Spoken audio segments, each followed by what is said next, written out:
Buenas tardes. Hoy empezamos una nueva serie.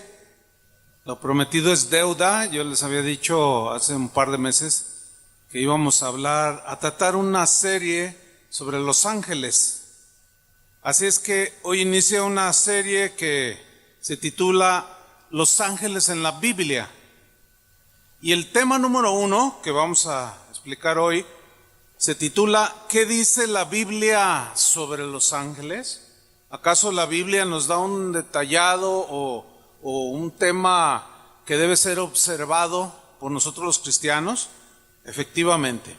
Y vamos a tomar un versículo en Apocalipsis capítulo 5, versículo 11,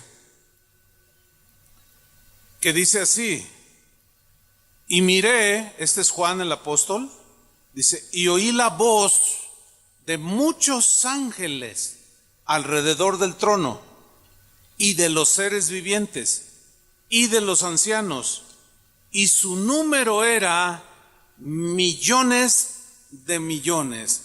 Esa visión de Juan ha de haber sido extraordinaria. Existe un mundo espiritual que no vemos, sin embargo es muchísimo más numeroso que el mundo de los seres humanos, de nosotros. Hay ángeles buenos y ángeles malos en ese mundo espiritual que a nuestros ojos naturales no podemos ver.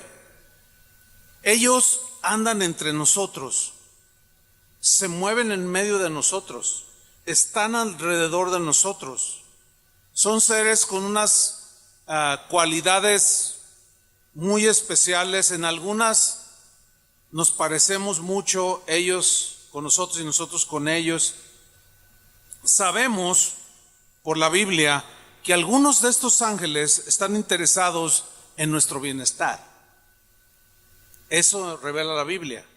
También sabemos que hay otras huestes espirituales de maldad que desean dañarnos. Son los ángeles caídos. Buenos con el propósito de animarnos, de saber que Dios de alguna manera y de muchas maneras nos cuida, Él nos sabe cuidar. Pero también nos advierte la Biblia de que existen ángeles malos, de los cuales debemos de tener mucho cuidado. Este tema de los ángeles es un tema fascinante, esa es la verdad. Es un tema que ha atrapado a millones de seres humanos a través de la historia, pero esto ha generado un sinfín de creencias que son distorsionadas acerca de los ángeles, conceptos que son extrabíblicos, que los tomaron por ahí de ideas humanas, y esto se ve a través de la historia de la humanidad. Por ejemplo, cuando aparecieron los angelitos, esos gorditos, como niños, con alitas y desnuditos. Nada que ver, ¿verdad? Son conceptos totalmente fuera de lo que la Biblia revela. De ahí a un sinfín de conceptos, de ideas, de imaginaciones acerca de los ángeles. En los años 90 del siglo pasado, surgió lo que algunos llamaron angelomanía, es decir, una adicción, una afición hacia todo lo que tenía que ver con los ángeles. ¿Sí? Esto llegó a ser una industria y sigue siendo una industria que ha generado millones de dólares con todo tipo de artículos, libros al por mayor, artículos que se venden por ahí, hasta perfumes que supuestamente usan los ángeles o huelen al olor de los ángeles, o sea, un montón de cosas. A esto hay que añadirle que una corriente que se desarrolló el siglo pasado, conocida como la Nueva Era no es una iglesia, no es una doctrina en sí, sino es un cúmulo, es un sincretismo, es una mezcla de creencias de todas las religiones, de todas las filosofías, y se conoce como la Nueva Era, ¿sí? La Nueva Era enseña respecto a los ángeles un montón de cosas, de prácticas que las Escrituras reprueban, que no enseñan. Por ejemplo, la Nueva Era enseña mucho acerca de la invocación hacia los ángeles, pero la Biblia prohíbe la invocación a los ángeles. Hay oraciones a los ángeles. La Biblia prohíbe orar a los seres angelicales. En fin, creencias por cientos. Pero según la historia del cristianismo, fue en el primer siglo de nuestra era, o sea, cuando aparece el cristianismo, cuando surge la incipiente creencia que se conoció como el gnosticismo. La palabra gnosticismo viene de un término griego gnosis, que simplemente significa conocimiento. Pero déjeme darle la definición de gnosticismo. Es una doctrina o un cúmulo de enseñanzas tipo nueva era, con tendencias o enseñanzas esotéricas y heréticas, porque contradicen a la palabra de Dios, que se desarrolló durante el primer siglo y el segundo de nuestra era. Y este gnosticismo prometía y sigue prometiendo a sus seguidores conseguir conocimiento acerca de las cosas divinas o las cosas que el hombre ignora. Un conocimiento misterioso y secreto de las cosas divinas que, según los gnósticos, los van a acercar a Dios. Y precisamente junto con la aparición del gnosticismo apareció la defensa del cristianismo comandada por el apóstol Pablo. Él escribió, junto con el apóstol Juan, escritos en sus cartas refutando y rechazando el gnosticismo. Los gnósticos del primer siglo empezaron con una práctica de adorar a los ángeles, de adorarlos y orar a los ángeles, pedirles, invocarlos. Y Pablo, en la carta a los Colosenses, en el capítulo 2, versículo 18, ahí vemos la refutación y el rechazo del gnosticismo en cuanto al conocimiento de los ángeles. En la versión Palabra de Dios para Todos se lee así este rechazo de las escrituras hacia el culto a los ángeles. Dice Colosenses 2:18, hay gente, les está escribiendo Pablo a los cristianos en Colosas, hay gente que aparenta tener humildad, tienen apariencia como de piedad, de devoción. Dice, adora a los ángeles esta gente. Siempre habla esta gente de las visiones que ha tenido y que quiere que todos la imiten, que sigan esas visiones fundadas en el gnosticismo. No les hagan caso, dijo Pablo. No les hagan caso, ni dejen que decidan lo que ustedes deben hacer. Ellos, los gnósticos, se está refiriendo a ellos, presumen de lo que no han visto y se guían solo por ideas humanas. Es decir, al no tener apoyo en las escrituras, el culto a los ángeles es rechazado y cae en lo que dice la escritura son ideas, invenciones, imaginaciones de nosotros los seres humanos. Bueno, 2000 años de la fecha hasta el día de hoy, el tema de los ángeles pues sigue vigente, sigue presente, pero también sigue muy distorsionado. Pero en el caso de nosotros los cristianos, nos importa, nos interesa qué dice la Biblia. Y de aquí surge una pregunta obvia: ¿qué dicen las escrituras sobre los ángeles? Bueno, en primer lugar les voy a decir que la Biblia menciona a los ángeles casi 300 veces, tanto en el Antiguo Testamento como en el Nuevo Testamento. Hay un sinfín de historias en la Biblia, algunas vamos a analizar muy concienzudamente, donde están involucrados ángeles, ¿sí? Pero vamos a ver enseguida algunas cosas que dice la Biblia sobre los ángeles. En primer lugar, ¿cuándo fueron creados los ángeles? Bueno, la respuesta es la siguiente. La Biblia en realidad no dice específicamente cuándo fue que Dios creó los ángeles, pero ellos ahí están. Lo único que sabemos y entendemos es que fueron creados antes de la creación de este mundo, de la tierra, antes de la creación del ser humano. Ellos ya no sé si sean millones de nuestros años, porque para Dios no existe el tiempo, en que ellos fueron previamente creados. Ahí están, pero la Biblia no especifica. Pero sí habla la Biblia de que los ángeles son seres inmortales, son seres que tienen algunos rasgos, algunos atributos muy parecidos a los de los seres humanos. Y entre ellos es que, por ejemplo, los ángeles son seres inmortales, no mueren. Nosotros somos inmortales también. Físicamente morimos, por lo que ustedes ya saben, por consecuencias del pecado. Pero lo que la Biblia nos revela acerca de los ángeles es que ellos son inmortales, o sea, son eternos. Su número es incalculable. La Biblia solamente, el apóstol Juan atinó a decir, eran millones y millones.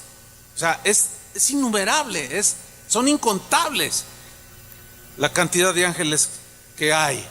En la versión al día, Apocalipsis 5:11, que leímos al principio, lo describe de esta manera: luego miré, es el mismo texto que leímos al principio, miré y oí la voz de muchos ángeles que estaban alrededor del trono, y de los seres vivientes y de los ancianos.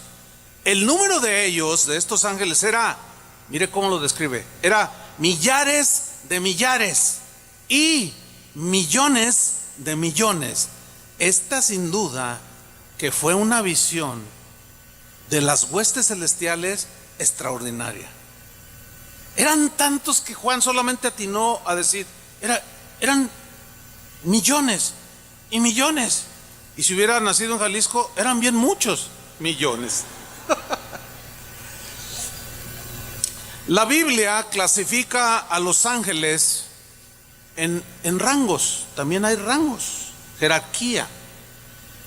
Y esta clasificación menciona a tres de los más importantes, que son los arcángeles, los querubines y los serafines.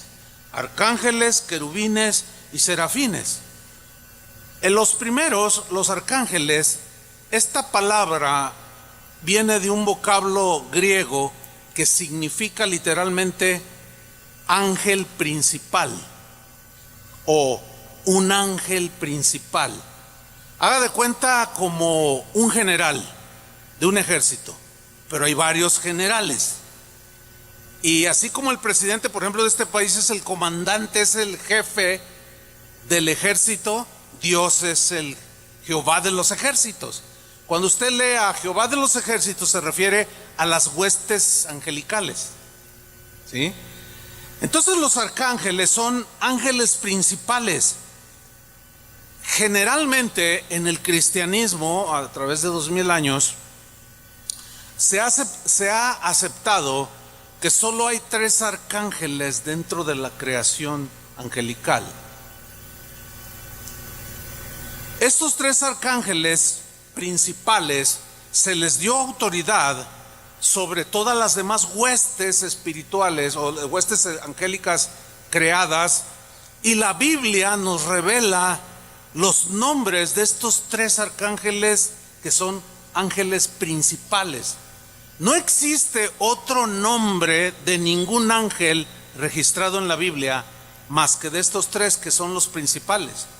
Uno es el arcángel Miguel, otro es el arcángel Gabriel y el tercero es el arcángel Lucero, que posteriormente fue Luzbel o Luz Bella, que posteriormente se le llama en la Biblia de muchas maneras. Se le llama el dragón, la serpiente antigua, se le llama diablo, se le llama Satanás. Bueno, vamos a hablar un poquito del primero de ellos, del arcángel Miguel.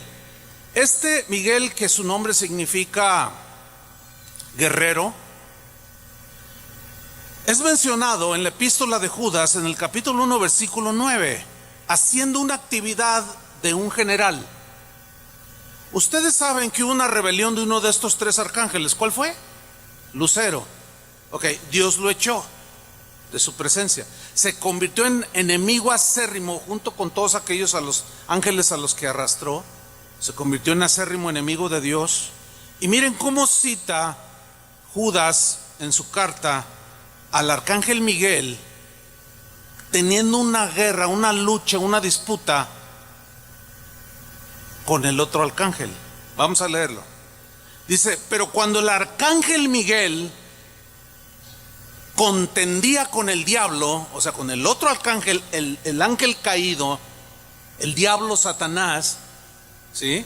Contendía con el diablo, disputando con él por el cuerpo de Moisés. ¿Qué significa? Recuerden que Moisés muere antes, él no entró a la tierra prometida, muere allí en un monte. El diablo sin duda quiso tomar el cuerpo de Moisés para provocar idolatría en el pueblo, y Dios no lo permitió. Y para fin de enfrentar a un arcángel principal poderoso llamado Lucero, aquí se le llama diablo, tuvo que mandarle uno de su tamaño. Ahora sí que ponte con uno de tu tamaño. No le mandó cualquier otro de los ángeles de la creación, que son millones y millones. No, le tuvo que mandar otro general que estuviera en el mismo nivel de poder y autoridad para que pudiera luchar contra él y resistirlo. Y luego dice, aún en esta disputa, fíjense, importante, no se atrevió el arcángel Miguel a proferir juicio de maldición contra él, sino que dijo: el Señor te reprenda. Pero disputó. Es obvio que ganó, porque el cuerpo de Moisés nunca apareció. Dios lo escondió por ahí. En Apocalipsis 12, versículo 7, se nos habla de otra guerra en los lugares celestiales. Dice lo siguiente, Apocalipsis 12, versículo 7: después hubo una gran batalla en el cielo. Una gran batalla en el cielo. ¿Quiénes estaban peleando? Dice Miguel, es el mismo arcángel, Miguel y sus ángeles, es decir, todos esos millones y millones que estaban bajo su autoridad, luchaban contra el dragón. Aquí al lucero, al diablo, se le llama el dragón. Luchaban contra el dragón, y luchaban el dragón y sus ángeles. O sea, eran dos ejércitos: los ángeles de Dios y los ángeles de Satanás, los ángeles buenos y los ángeles malos, los ángeles del cielo y los ángeles del infierno. No los motociclistas, sino aquellos rebeldes contra Dios. Bueno, aquí vemos claramente pues cómo menciona a Miguel, a Lucero, pero también es mencionado Gabriel. Gabriel es el arcángel mensajero. Era el que llevó durante la historia de la humanidad los mensajes más importantes a Daniel, entre otros. Se le reveló, se le mostró, llevaba mensajes importantes, vitales para la salvación de Israel, y estos fueron dados personalmente por el general, por uno de los generales, por el arcángel Gabriel. Y Daniel, por ejemplo, en el capítulo 9, versículo 21, él lo menciona, dice: aún estaba hablando en oración cuando el varón Gabriel, a quien había visto en la visión al principio, volando con presteza, con velocidad, de pronto llegó, vino a mí como a la hora del sacrificio de la tarde, y le llevó un mensaje importante. También durante el episodio que narra los evangelios previo al nacimiento de Jesús, o cuando él nace, cuando llega un ángel y se le aparece un ángel, no dice el nombre, se le aparece a los pastores que estaban ahí. Pero eso fue previo a un acontecimiento que marcó la historia, con una doncella llamada María. Usted conoce la historia. Dice que ella estaba ahí y de pronto entró un ángel, era Gabriel, con un mensaje. ¿Cuál era ese importantísimo mensaje? Tenía que ser dado por un ángel principal. Le dijo: concebirás y darás a luz un hijo, que será el Salvador del mundo. Ese mensaje tan importante tenía que ser dado por uno de los principales de Dios. ¿Por qué? Porque en ese trayecto de llevar el mensaje en los aires, en los lugares celestiales, estaba el otro lucero poderoso. Y tenían que estar. No fue cualquier ángel, tenía que ser alguien principal. Vemos aquí pues la actividad de estos arcángeles principales con autoridad. Pero también vamos a ver un poco acerca del lucero, Satanás, el dragón, la serpiente, como la Biblia lo menciona. Hay dos pasajes que uno está registrado en el libro de Ezequiel y otro en Isaías. Estos pasajes mencionan al rey de Tiro, que era un hombre perverso, mal, orgulloso, tipo Satanás. Y Dios le manda un juicio, pero no cabe la menor duda que esas dos escrituras metafóricamente se refieren al lucero de la mañana, por lo que vamos a ver aquí en Isaías capítulo 14, versículo 11. Dice así respecto a este juicio, a este ángel: descendió al Seol tu soberbia y el sonido de tus arpas. Descendieron, cayeron. En Ezequiel dice cómo fue creado este querubín protector. Allí en Ezequiel menciona como querubín protector, aunque era un arcángel. Posteriormente, más adelante voy a explicar un poquito ese punto.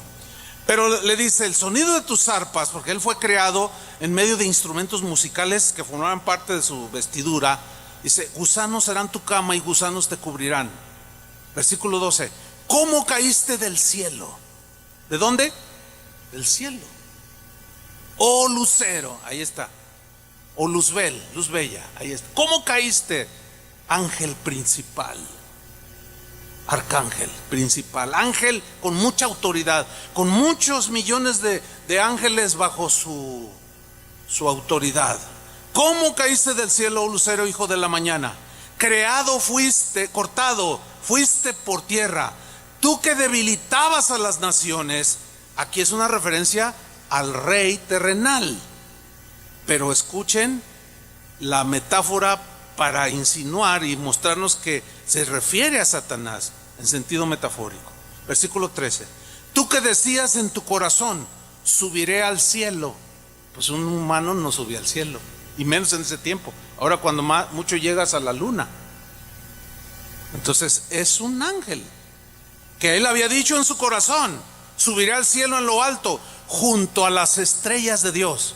Entiéndase que cada vez que tú leas pasajes como este donde dice las estrellas de Dios, se refiere a los ángeles, siempre.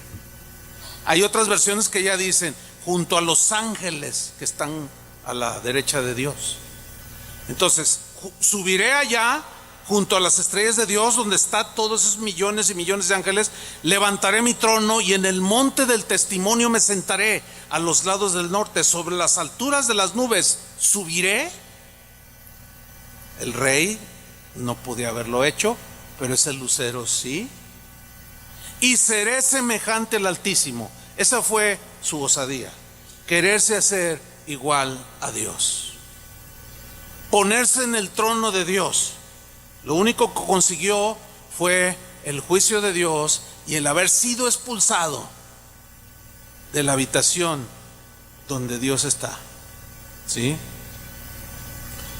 Después a este lucero se le llama dragón, entre otros nombres. Apocalipsis 12, versículo 3.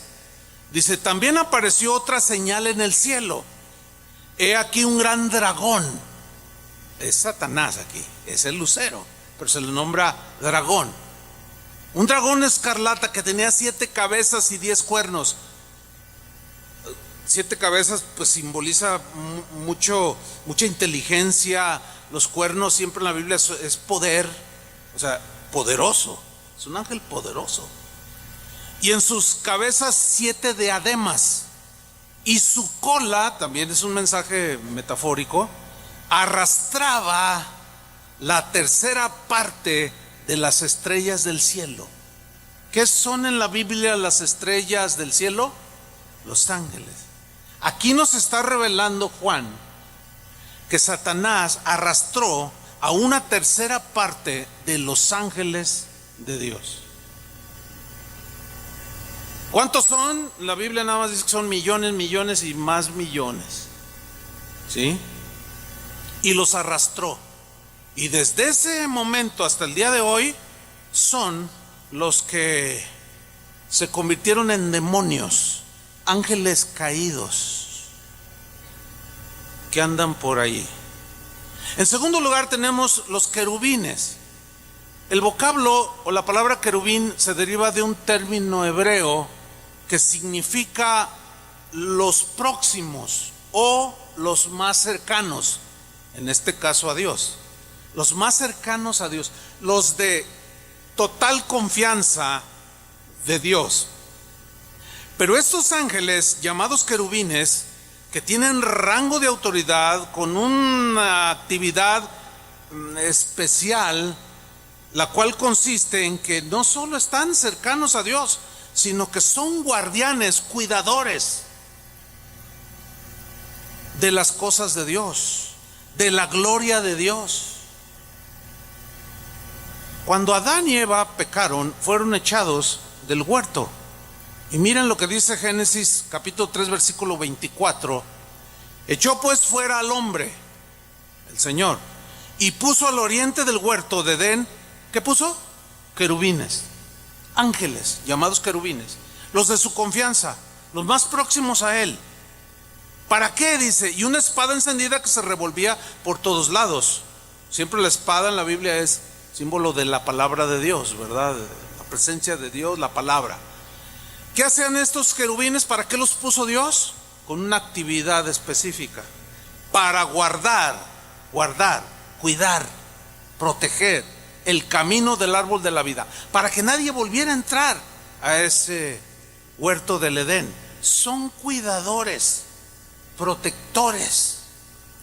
Es en ese sentido que Ezequiel menciona a Luzbel o Lucero, como le dice, tú querubín protector que estuviste en el monte de Dios.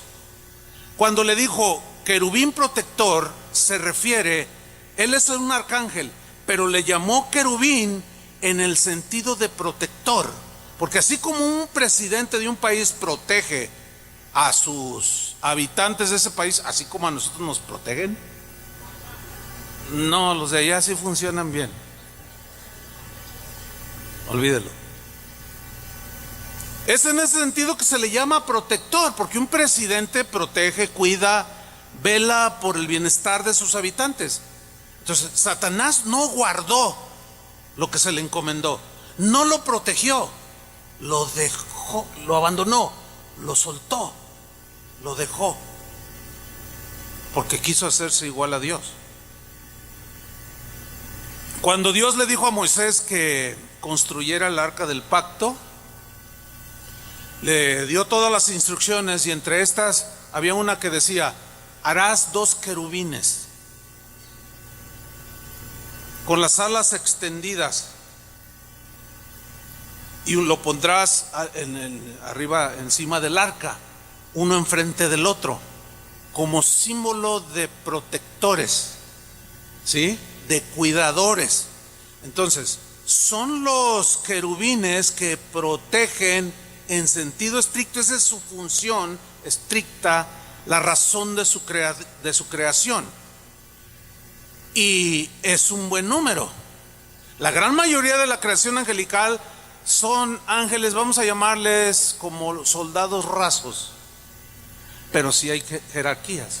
En tercer lugar tenemos lo que la Biblia menciona como los serafines. Serafines, este vocablo del hebreo significa seres ardientes, seres de fuego. Eso significa serafines. Algunos eruditos en las escrituras dicen que la función principal, la razón de su creación, tiene que ver, al ser creados, fueron hechos por Dios con una capacidad, con un fuego de amor, con un fervor y un ardiente amor de proclamar a los cuatro vientos la santidad de Dios. Sabemos muy poco de los serafines. La Biblia solamente los menciona 2 veces. Solo hay 2 versículos en toda la Biblia que dice serafines, y estos aparecen en el capítulo 6 de Isaías. Vamos a ver esa escritura. Entonces, al no saber mucho, nada más nos podemos concretar a entender que estos serafines pues son seres ardientes de fuego que con mucha pasión proclaman la santidad de Dios, la pureza de Dios. Dice Isaías 6:1. Isaías era un profeta que servía al Señor, tuvo una visión y dice: en el año que murió el rey Usías, el rey de Israel en turno, fallece. Dice Isaías: vi yo al Señor, lo vi. Se entiende que era en visión, porque la Biblia por otro lado dice que nadie puede ver a Dios cara a cara porque muere de tanta gloria, y este cuerpo no lo soporta. Entonces fue en una visión, se entiende. Vi yo al Señor sentado.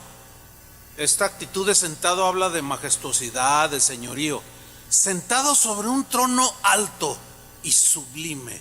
Alto nos revela que Él está por sobre todo y sobre todos, que Él es el más grande, que no hay otro como Él. Y aquel que ose hacerse semejante a Él, que le pregunte nada más al lucero lo que le pasó. Por eso nosotros tenemos que ser cuidadores y guardadores de no robarle la gloria a Dios, de no sentirnos ni creernos sábelo todos, porque hay humanos que así parece como que dicen ser, ¿sí?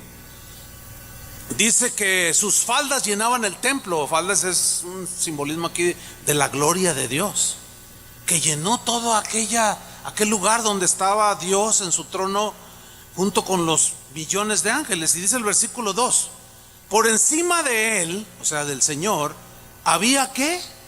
Serafines. Ahí es la primera vez que aparecen los serafines, los seres ardientes, y los describe. Cada uno tenía 6 alas. Esos ángeles han de ser extraordinarios.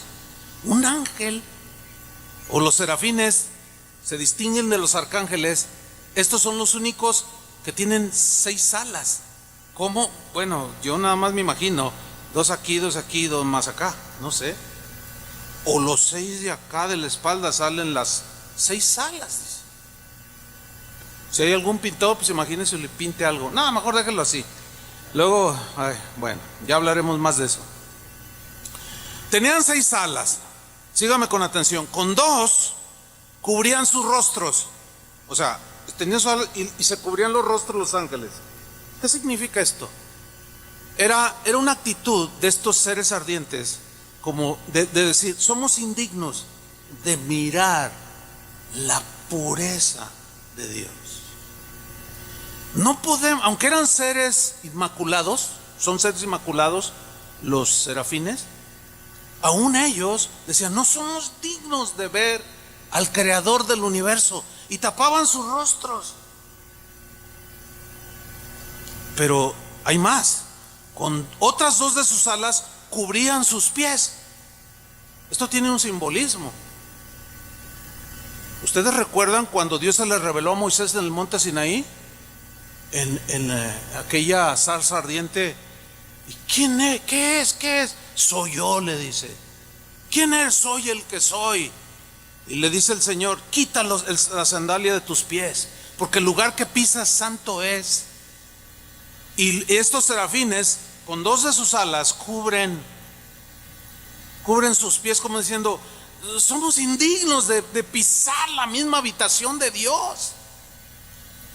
Pero luego dice que con otras 2 de sus alas volaban. Una vez oí a un predicador que decía: no, los ángeles no vuelan, no tienen alas. Ay, pues a lo mejor, como nada más es un versículo entre tantos, pues a lo mejor no lo ha leído, ¿no? Pero aquí dice claramente que tenían alas estos y volaban. Así dice, ¿no? Ok. Con dos volaban y andaban encima. Ahora, ¿qué hacían? Estos ángeles cubrían su rostro, sus pies y volaban. Versículo 3. Y el uno al otro, como diciendo, para que no se te olvide. Se recordaban constantemente, daba voces el uno al otro. Decían, proclamaban. ¿Qué decían? Decían, santo, santo, santo, Jehová de los ejércitos. Puro, limpio, sin una sombra de mancha, totalmente diáfano, puro y transparente, como el cristal. Me llama la atención que fue el atributo de santidad lo que estos serafines proclamaban, y no fue otro de sus atributos. Tiene muchos atributos Dios. No dijeron omnipotente, omnipotente, omnipotente, no. Tampoco dijeron justo, justo, justo, tampoco. Dijeron santo, santo, santo, resaltando la santidad de Dios, la pureza de Dios. ¿Y qué acaso a nosotros como sus hijos, que nos ha lavado con la sangre de su Hijo, no nos dice que sin santidad nadie verá al Señor? ¿Acaso la Biblia no nos dice a nosotros los cristianos que nuestro fruto debe ser la santificación? ¿Qué significa? Que cada día que pasa, según Dios y su voluntad, nosotros debemos de irnos alejando más y más del pecado, de la contaminación, de la inmundicia. En nuestros pensamientos nuestra mente tiene que ir cambiando, madurando, día tras día, dominando los pensamientos que ofenden a Dios, ¿sí? Y debemos de andar conforme al llamamiento. La Biblia nos llama santos. Y nosotros, entre otras cosas, debemos de proclamar la santidad de Dios. Pero la mayor proclamación que usted y yo hacemos de la santidad de Dios es con nuestra vida. Que nuestra vida sea una vida dedicada a Dios, consagrada a Dios. Menos de eso no espera Dios. Entonces estos serafines fueron creados para eso. Santo, santo, santo, Jehová de los ejércitos. Toda la tierra, dice, está llena de su gloria. Y luego dice en el versículo 4, y los quiciales de las puertas se estremecieron. Como un terremoto. Temblaron, dice, con la voz del que clamaba, y la casa se llenó de humo, entiéndese, de la gloria de Dios. Y viene una reacción, una convicción que sucedió en Isaías. Dijo, entonces dije, ay de mí, que soy muerto, porque siendo hombre inmundo de labios, habitando en medio de pueblo que tiene labios inmundos, han visto mis ojos al Rey. Cuando los serafines, que son seres ardientes, puros, se tapaban el rostro para no ver a Dios, se sentían indignos, y de pronto él ve la gloria de Dios. Dice, ay de mí que soy muerto, he visto al Rey Jehová de los ejércitos. Cuando dice Jehová de los ejércitos, siempre se refiere a ejércitos como la creación angelical, siempre. Versículo 6. En esa convicción de su pecaminosidad e indignidad, voló, dice, de pronto hacia mí uno de los serafines. Imagínate que vio venir a uno de esos seres volando hacia él, pero tenía en su mano un carbón encendido, tomado del altar con unas tenazas. El fuego siempre en la Biblia habla de purificación, porque el fuego sirve para purificar los metales. Y dice que tocando con él, con el carbón encendido sobre mi boca, dijo, he aquí que esto tocó tus labios y es quitada tu culpa y limpio tu pecado. Jesús pasó el fuego de la prueba en el Calvario y ganó para nosotros la salvación, que es obtenida a través o mediante la fe. Todo aquel que en él cree es salvo. En ese momento tus pecados son perdonados. En ese momento, cuando tuviste la revelación de lo que Jesús hizo en la cruz, y eso llenó tu corazón, tú tuviste la convicción, tuvimos la convicción como la de Isaías, y dijimos, somos seres que merecen la condenación, somos inmundos, pero la sangre de Jesucristo nos limpió de todos nuestros pecados. ¿Cuántos le dan gracias a Dios? Qué maravilla, eso es una maravilla.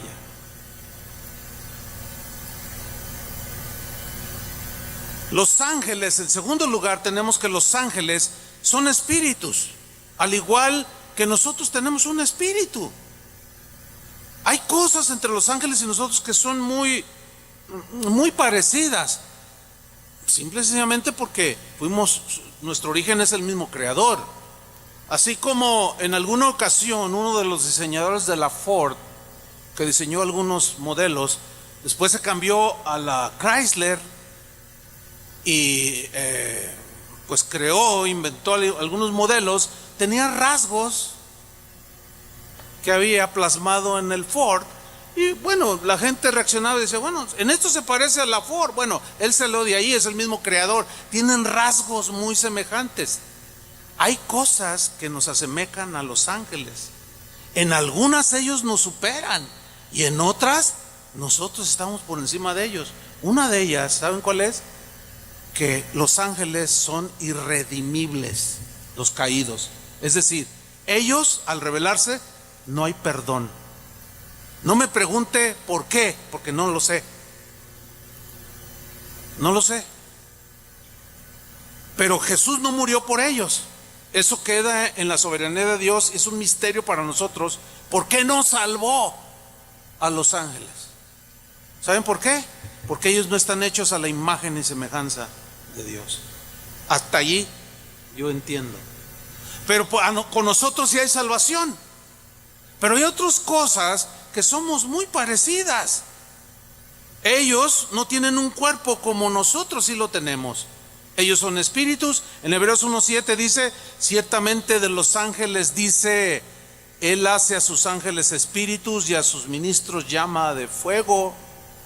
Son espíritus. Dios creó a los ángeles tanto como a los humanos. Sin embargo, en ninguna parte de la Biblia dice que los ángeles son creados a imagen y semejanza de Dios, como nosotros si fuimos creados. Esto lo encontramos en Génesis 1:26, y creó Dios al hombre a su imagen y semejanza. A imagen y semejanza Dios creó al hombre. Otro rasgo que nos distingue de los ángeles, que por ejemplo los ángeles no se multiplican, nosotros sí, y ya vimos la prueba. Pero los ángeles no se multiplican. Fíjese usted que la cantidad de ángeles que Dios hizo originalmente es la misma que existe hasta el día de hoy, nada más que está dividido la creación angelical por la rebelión de Satanás, pero es el mismo número. Y ellos no se multiplican como nosotros. Jesús mencionó algo en Lucas 20:34, cuando discutían algo sobre la resurrección. Dice, entonces respondiendo Jesús les dijo, los hijos de este siglo, de este mundo, se casan y se dan en casamiento. Mas los que fueron tenidos por dignos de alcanzar aquel siglo y la resurrección de entre los muertos, o sea, ya en la eternidad con Dios, ni se casan ni se dan en casamiento. O sea, los que resucitemos, los creyentes en Jesús, y vayamos a la morada final con el Señor, allá ya no habrá bodas, así es que los solteros apresúrense. Dicen, no se dan en casamientos, estoy en versículo 35, ni se casan ni se dan en casamiento, porque no pueden ya más morir. Ya pasamos a la eternidad. Pues son, dice, ¿cómo? Iguales a los ángeles. O sea, los ángeles no se casan ni se multiplican. Entonces ya seremos igual. Entonces, de aquí deducimos que los ángeles, a diferencia de nosotros, no se multiplican.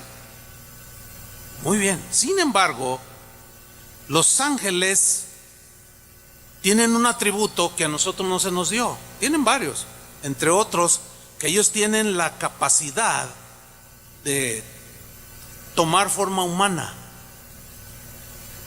Esto nos revela la Biblia. Por ejemplo, en Hebreos 13, versículo 2, el escritor de Hebreos nos recuerda algo respecto a la hospitalidad. Y dice: no se olviden de la hospitalidad, porque por ella, por la hospitalidad, algunos, sin saberlo, hospedaron ángeles. ¿A qué se refiere? Hay una historia, hay varias, pero yo quiero mencionar solamente una. Lot. Cuando Lot dice que habitaba las ciudades de Sodoma y Gomorra, el pecado de los hombres de Sodoma y Gomorra había llegado al colmo de Dios. Dios decidió destruir a los habitantes de Sodoma y Gomorra. Pero en esas ciudades habitaba un hombre justo, el justo Lot, con su familia. Y de alguna manera esperaba que Dios hiciera algo. Y él estaba a afueras de la ciudad cuando de pronto dice que llegaron, la Biblia dice que llegaron 2 ángeles. Dice, y 2 ángeles entraron a la ciudad de Sodoma. Y Lot estaba allí. Y cuando los miró, los saludó y empezó a platicar con ellos y les ofreció hospedaje en su casa. Son extranjeros, veo que no sois de aquí. Pasen por favor a mi casa, yo los hospedo. Ellos se resistían, decían: no, venimos a hacer una misión especial. Palabras más, palabras menos, ¿no? Y dice: no, bueno, pero quédense en mi casa. Finalmente ellos cedieron y se quedaron. Lot nunca supo que eran ángeles, porque tomaron la forma humana. No cabe la menor duda que en derredor nuestro hay una actividad de ángeles que toman forma humana y que en algún momento, hay muchas historias. Yo tengo algunas experiencias que he contado y que contaré para ilustrar en algunos otros de los temas. Pero ahí está. Nosotros no nos podemos transformar, no tenemos ese atributo. Pero tenemos ángeles y seres humanos un atributo que es el de la inteligencia. ¿Sí? Los ángeles son seres inteligentes. Nosotros somos seres inteligentes. Ellos parece ser, por lo que revelan las escrituras, que ellos son mucho más inteligentes que los seres humanos. Pero es como entre nosotros los humanos. Hay quienes tienen más o menos inteligencia, niveles de inteligencia. Hay unos muy inteligentes. Hace rato un hermano se me acercó y me dijo: hermano, quiero regalarle un producto que yo inventé y fabriqué. Y cuando le dije: ¿qué hiciste esto? Dice: sí, es algo para los automóviles, como un aditivo. Dice, y le digo: ¿y cómo te está yendo? No, dice: pues Dios me ha bendecido, pero pues lo inventé. O sea, habla de una inteligencia. Yo no invento. En ese sentido, él tiene mucha más inteligencia que yo. Pero nadie en este lugar ni en el mundo puede decir: yo no tengo inteligencia. Por mínima que la tengas, te basta para saber entender lo que es bueno y lo que es malo, lo que te conviene y lo que no te conviene. Nos hizo seres inteligentes y ellos son inteligentes. Pero esa inteligencia debe ser usada para el bien de los demás. Pero en el caso de los ángeles caídos, su gran inteligencia es usada para hacer el mal. Este es el problema. Pablo a los Corintios les escribió en la segunda carta, en el capítulo 11, versículo 3. Él estaba preocupado y se los plasmó de esta manera. Dijo: me temo. Otra versión dice: estoy preocupado por ustedes. Tengo esa preocupación porque me temo que como la serpiente. ¿Quién es la serpiente? El lucero, el diablo, el arcángel aquel, ¿sí? Rebelde. Me temo que como la serpiente con su astucia engañó a Eva. ¿Cómo la engañó? Con que Dios ha dicho que si tú comes de este fruto te mueres. Si Dios dijo eso, no te mueres. Y es obvio que le dijo más argumentos y logró engañarla con una astucia con argumentos que parecían lógicos, que parecían razonables, que llevaron a Eva a tomar la mala decisión de desobedecer a Dios. Bueno, los ángeles caídos tienen un grado de inteligencia, según la Biblia nos muestra, mucho más elevada que el hombre. Por consiguiente, nosotros, para protegernos, tenemos que hacer todo bajo los parámetros de la Biblia. De ahí no podemos salir. ¿Por qué? Porque corremos el riesgo de ser engañados.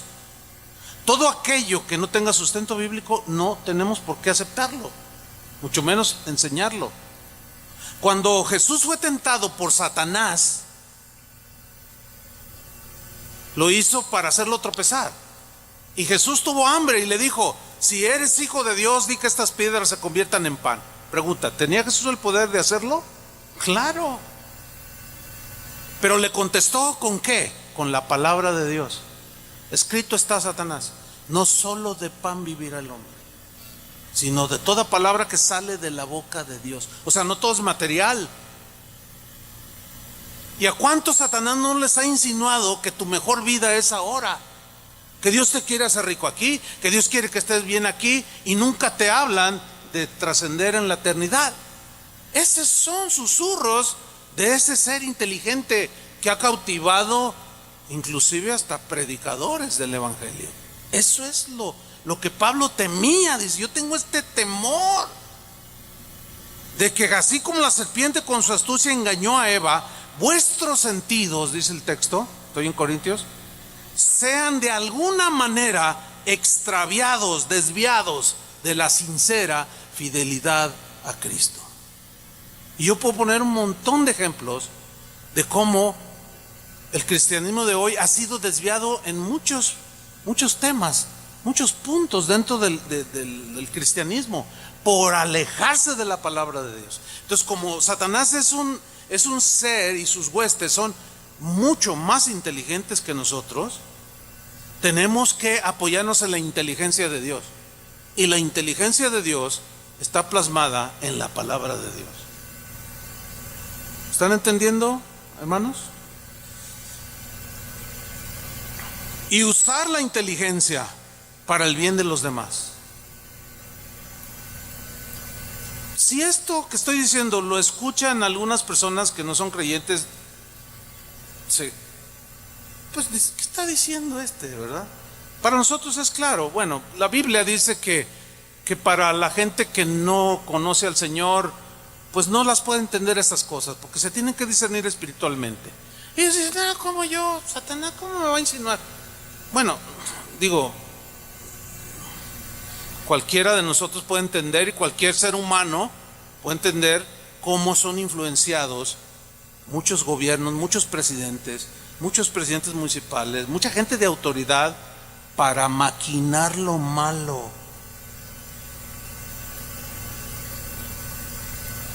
Y se la pasan maquinando lo malo, pero ellos no tienen la manera de defenderse.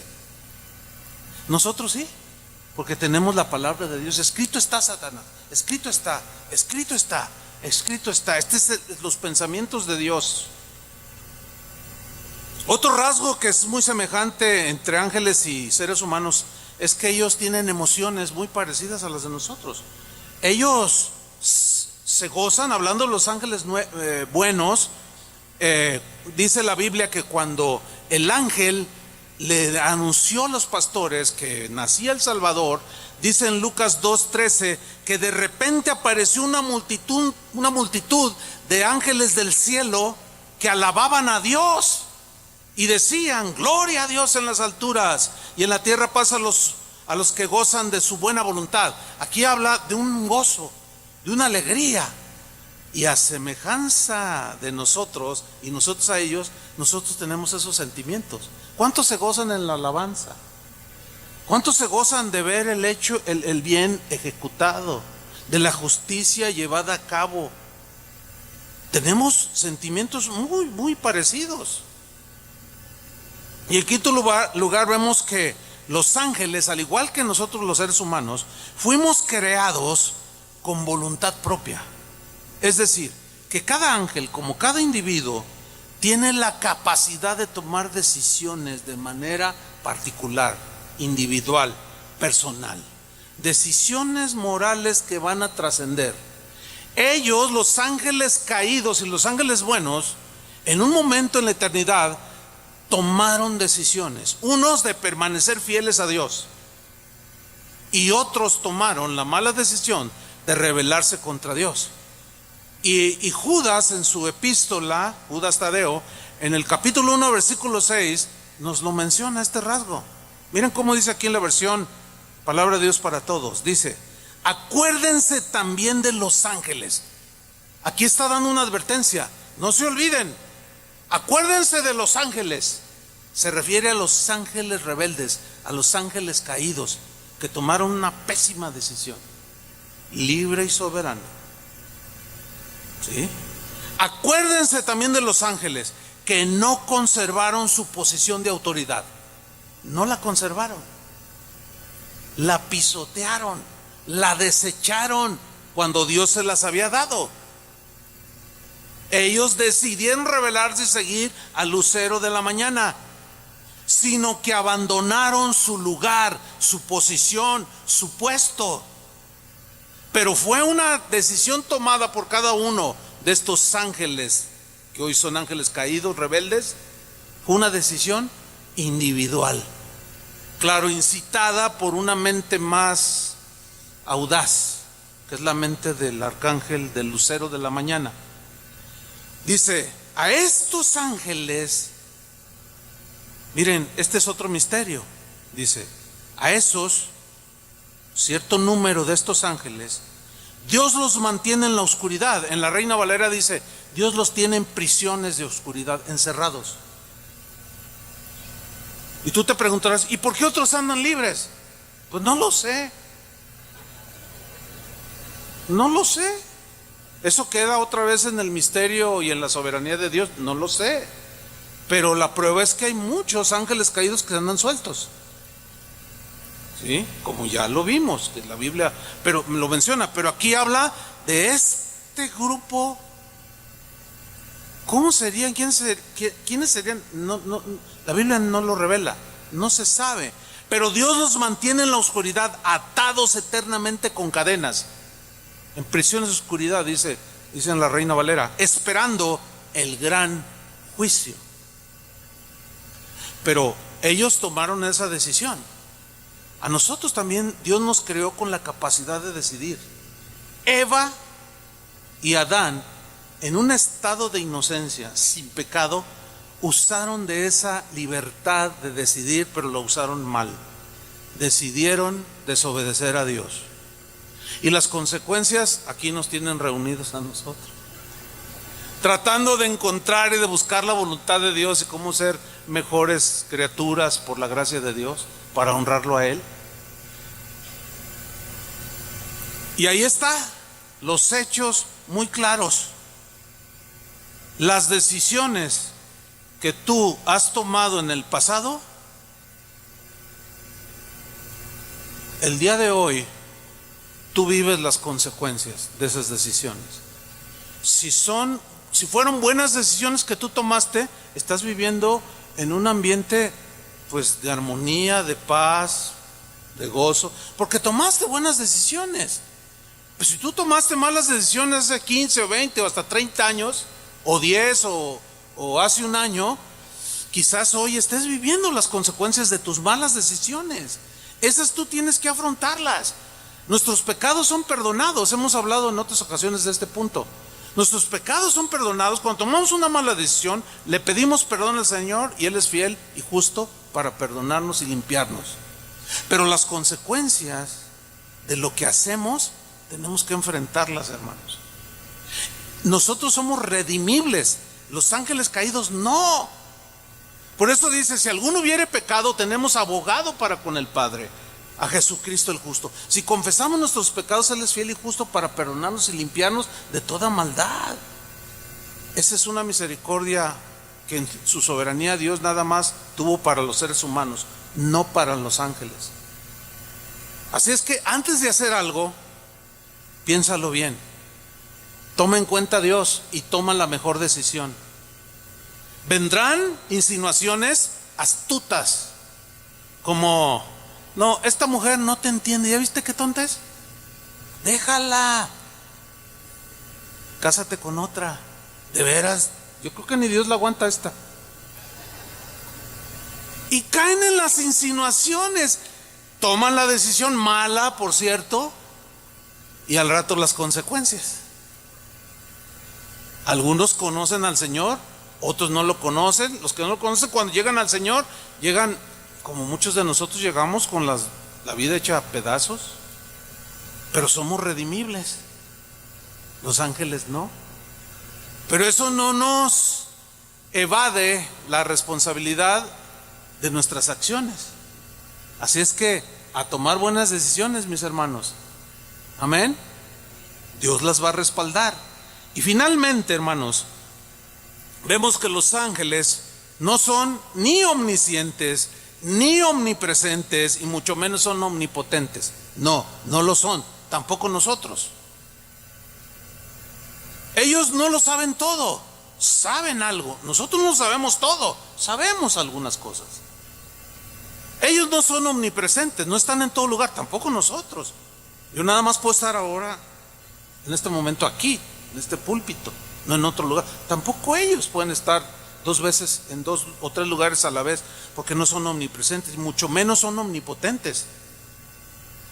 O sea, ellos tienen poder, nosotros tenemos cierto poder de hacer ciertas cosas. Yo puedo cargar, por ejemplo, esta bocina que tengo a mi izquierda, pesa 15 kilos. Y puedo agarrar una en una mano y esa otra y caminar más o menos con 30 kilos. Tengo esa fuerza, tengo ese poder, puedo hacerlo. De hecho, pues yo fui uno de los que la subió aquí. O sea que sí pude. Pero aquellas que están arriba, cada una pesa 45 kilos. Entonces, no puedo tomar una en una mano y otra en otra. Son 90 kilos. No, pues olvídense, me voy a quebrar. Me voy a lesionar la espalda. Los ángeles igual, tienen poder de hacer algunas cosas. Poder en muchos niveles. Autoridad, distorsionada sí, no sometida también. Pero a fin de cuentas es poder. ¿Sí? Pero miren, hermanos, erróneamente algunos le atribuyen a los ángeles caídos que ellos todo lo saben. Pero Jesús dijo que los ángeles tienen conocimiento limitado, igual que nosotros. En Mateo 24:36, referente a su venida, Jesús dijo: pero del día y la hora nadie sabe, ni aun los ángeles de los cielos. Ahí están los ángeles. Ni los serafines, no. Ni los arcángeles Gabriel y Miguel, que están allí fieles, tampoco. Y los querubines tampoco. Ellos nomás hacen lo que tienen que hacer y no saben, ni aun los más cercanos, sino solo el Padre sabe la hora de la venida de Jesús. Erróneamente otros piensan que los ángeles todo lo saben y dicen cosas como me dijeron a mí hace muchos años, cuando yo iniciaba en los caminos del Señor. Alguien me preguntó: oye, Chuy, ¿tú hablas en lenguas? Y yo emocionado le dije: Dios me dio el don de lenguas, yo hablo en lenguas, oro en lenguas. Y me dice: qué bueno. Dice: no ores más en el idioma, porque si tú oras en el idioma, o sea, en español, el diablo te va a entender. Y si hablas en lenguas, no te va a entender. Entonces yo me quedé pensando y dije: ¿cómo será eso? Pero luego, reflexionando, dije: a ver. Entonces, ¿cómo le insinuó a él a un ruso? ¿Alguien me puede decir? En la mañana estaban unos hermanos de Corea aquí y les dije: ¿cómo les habla a los de allá? Dice: pues en coreano, dice. Ahora, ¿el diablo entiende todos los idiomas? ¿Sabe todos los idiomas? Sí. Los idiomas terrenales, en eso nos superan, pero por mucho.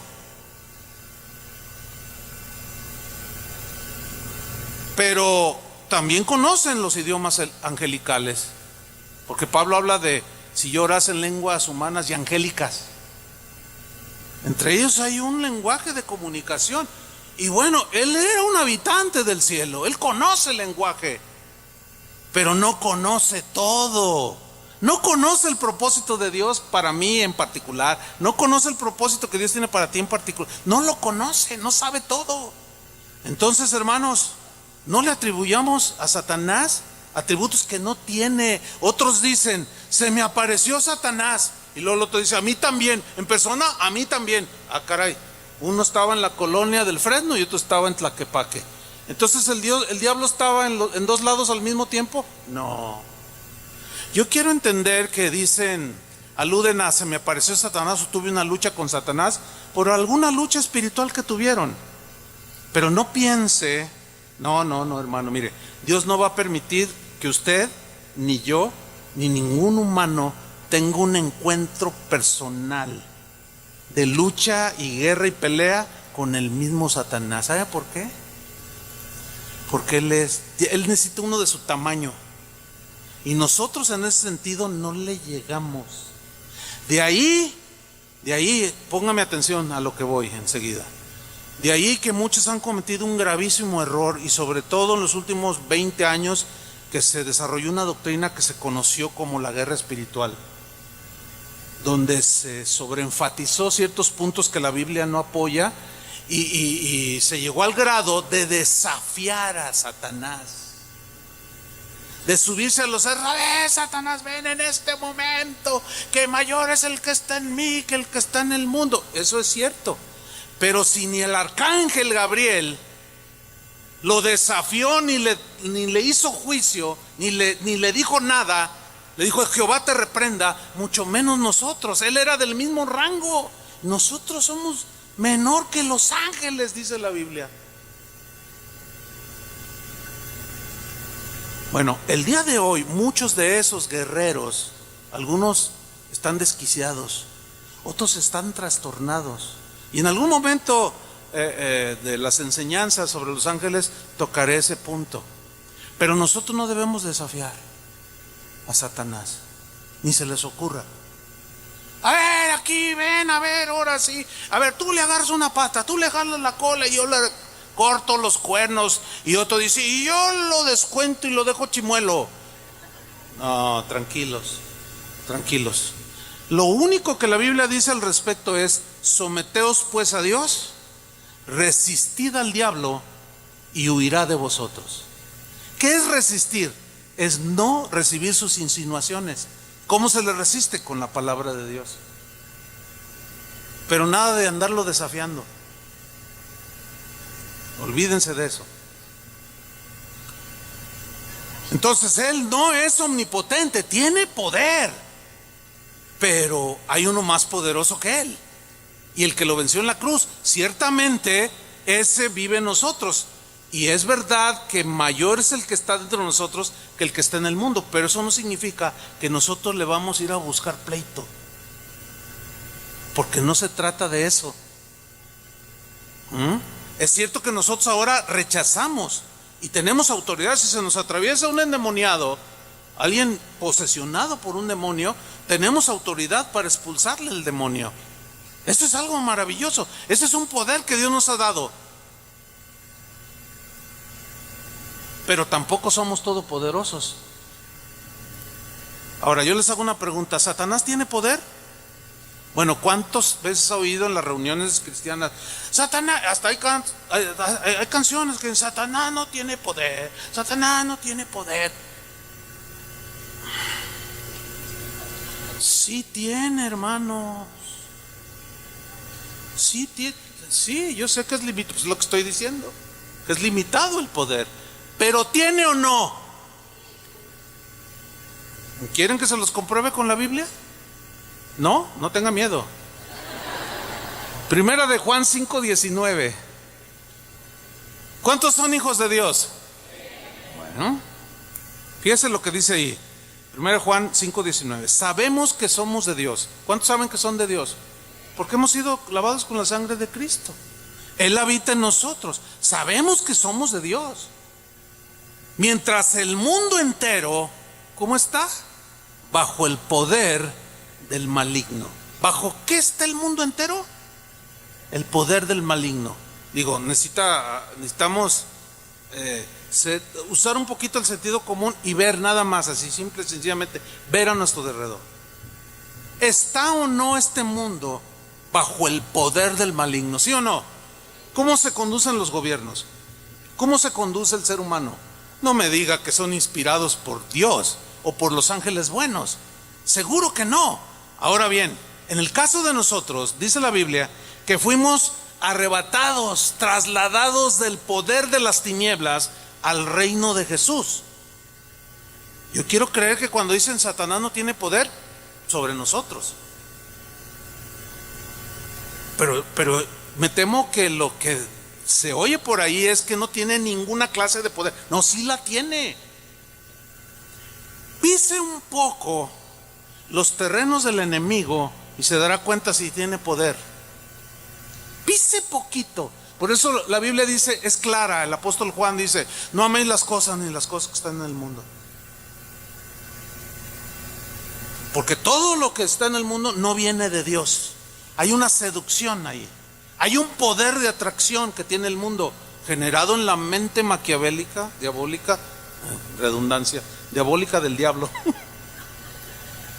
Pero tiene poder, hermanos. Está bajo el dominio, bajo la inteligencia y la astucia del lucero de la mañana, de ángeles rebeldes que lo siguieron, que son poderosos. También ellos siguen trasladándose a grandes velocidades. Todavía se pueden transformar. Dice la Biblia que Satanás mismo se disfraza como ángel de luz. O sea, se aparece como un angelito, como si fuera de Dios. Y muchos dicen, ay, y luego le dice, mira, forma una nueva religión. Y ahí está José Smith. ¿Y cómo te llamas, Ángel? Moroni, le dice. Ay, ay, ay. De eso hablaremos después, de los ángeles que dicen su nombre y que la Biblia nunca. Y que de insinuación, de inteligencia extraterrestre, angelical, han surgido un montón de religiones. Mahoma, otro ángel se le apareció. Y ahí, en fin, pero sí tienen poder, por eso nosotros no debemos desafiarlo. Cada vez que se presenta una oportunidad de una batalla o una situación de guerra espiritual, lo enfrentamos con la armadura de Dios, no con nuestras propias armas. ¿Entendidos, soldados? Ni andamos buscando pleito con él, ¿no? Ni el mismo arcángel Gabriel se atrevió a proferir palabra de juicio en contra de él. Le dijo, el Señor te reprende. Y finalmente, hermanos, quiero quedarme con una verdad en la Biblia. Bueno, respecto a los ángeles. Y es la siguiente, mire, en una ocasión Eliseo, dice ahí la escritura, que iba camino en un trayecto y venía con su siervo. Y de pronto aparece el ejército enemigo de Israel. Y cuando el siervo de Eliseo mira los ejércitos enemigos, se le heló la sangre. Se descompuso totalmente de temor. Y dijo, oh Señor mío, palabras más, palabras menos, hasta aquí llegamos. Y Eliseo le contesta, no, tranquilo, más son los que están con nosotros. Pero ¿qué no ves? Mira los ejércitos. Vienen en contra de Israel, nos van a borrar de la faz de la tierra. Ya te dije que tranquilo, más son los que están con nosotros que los que estás viendo. No, insistió el siervo aquel. Y Eliseo finalmente dice, Señor, y empieza a orar, ábrele los ojos a este, porque necesita algo. Ábrele los ojos, Señor, te lo pido. Y dice la Biblia que Dios le abrió los ojos. ¿Cuáles? ¿Los naturales? No, los naturales estaba viendo lo natural, pero estos ojos naturales no son capaces de ver lo espiritual. Y Dios le abrió los ojos espirituales al siervo. Y cuando ve los cerros y las montañas repletas de los ejércitos de Jehová, de los ejércitos, cobró valor y dijo: verdaderamente, no, nadie nos podrá derrotar. Palabras más, palabras menos. Pero Dios le abrió los ojos para ver que hay un ejército de ángeles a favor de los herederos de la salvación, a favor nuestro. Esa es una gran verdad que pocas veces se predica. Dios nos cuida, sí, pero Él tiene sus siervos que nos cuida, y esos siervos son ángeles, dicen Hebreos. Si Dios nos abriera los ojos espirituales, ahora veríamos cosas extraordinarias. Por una parte, veríamos a un gran número de ángeles pertenecientes al ejército del Señor. Ese es el lado bueno. El lado malo es que también veríamos ángeles caídos, tal y como son. Mejor así nos quedamos, con la fe bien firme de que están ángeles en derredor nuestro que nos guardan en todos sus caminos, que sin duda más de una vez te han librado de algo y tú ni cuenta te diste. Pero ahí están. Y nosotros por la fe creemos, pero no los invocamos. Mucho menos los alabamos y mucho menos los adoramos. Y en otra ocasión hablaré mucho más de esto. Por lo pronto con esto nos quedamos, con estas verdades acerca de los ángeles del Señor y de los otros. Pónganse de pie. Señor, te damos muchas gracias. Gracias por tu palabra. Gracias porque en ella encontramos la solidez para crecer en la vida cristiana. Gracias, Señor, porque tú en tu soberanía pues nos creaste a tu imagen y nos al desobedecer, al pecar, Señor, en tu gran amor por nosotros, que fuimos hechos a tu imagen y semejanza, enviaste a tu Hijo en forma de hombre, pero era el mismísimo Hijo de Dios, Jesús. Pero los ángeles, en tu soberanía, es algo que nosotros no podemos entender, no nos es revelado. Las cosas secretas son para ti nada más. Ellos no son redimibles. Pero sí hay advertencias, sí hay una realidad, que hay una guerra, una lucha. No tenemos lucha contra carne ni sangre, contra personas en sí, sino contra huestes espirituales, ángeles de maldad. Pero también hay ángeles buenos que nos guardan, que nos cuidan, que tú los envías para beneficio nuestro y cuidado nuestro. Gracias, Señor, porque este mundo espiritual es real, pero tú quieres que sepamos, Señor, cómo podemos conducirnos. Señor, solo podemos pedirte, como dice el Salmo, que tus ángeles acampen alrededor de los que te temen. Que aquellos que estén en peligro envíes tus ángeles, Señor, para que los guarden en todos sus caminos. Es a ti a quien oramos y a quien agradecemos y a quien exaltamos, porque tú estás sobre toda la creación, angelical y humana. Y queremos poner todo en su debido lugar, y dándote a ti toda la gloria, todo el reconocimiento. A ti atribuimos el honor, la gloria. Tú eres el único santo, puro, diáfano, limpio como el cristal. Nosotros tenemos que ser lavados continuamente. Tú no, Señor. Tú eres quien nos lava. Gracias te damos, Señor, por estas verdades que están en tu palabra. En el nombre de Jesús. Amén. Que Dios les bendiga, hermanos. Buenas, buenas, buenas, buenas, buenas, buenas, buenas, buenas.